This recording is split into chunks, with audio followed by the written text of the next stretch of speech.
अस्सलाम वालेकुम दोस्तों, ये वीडियो बहुत इंपॉर्टेंट होने वाली है दोस्तों। ये है वक्फ़ बोर्ड का जो ईमेल आपको सेंड करना है दोस्तों। ये उससे रिलेटेड वीडियो है दोस्तों। आपको प्ले स्टोर पे आ जाना है और एक स्कैनर डाउनलोड करना है। आप देख सकते हो प्ले स्टोर पे आने के बाद स्कैनर ऐप सर्च करना है और ये आपके पास सबसे ऊपर स्कैनर कोड आ जाएगा। इसे आपको ओपन कर लेना है दोस्तों। ओपन करने के बाद ये जो QR कोड दिख रहा है दोस्तों, इसको आपको स्कैन कर लेना है दोस्तों। ये स्कैन करने के बाद इसको स्कैन करना है।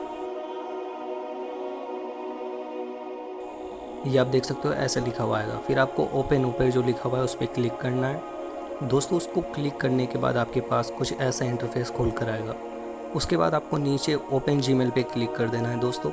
और क्लिक करने के बाद आपके पास कुछ ऐसा लिखा हुआ आएगा, जो कि आपको यहाँ पे कुछ भी नहीं करना है, बस ऊपर सेंड पर क्लिक कर देना है। जो आपके पास ऊपर सेंड लिखा हुआ आ रहा है उस पर सेंड पर क्लिक कर देना है। बस आपको इतना करना है दोस्तों और आपका ईमेल सेंड हो जाएगा वक्फ़ बोर्ड से रिलेटेड। ओके दोस्तों, इस वीडियो को ज़्यादा से ज़्यादा शेयर करो अपने मुस्लिम भाइयों पे, और जितने से ज़्यादा हो सके इस QR को स्कैन करके मैसेज को ज़्यादा से ज़्यादा सेंड करने की कोशिश करो। अस्सलाम वालेकुम दोस्तों।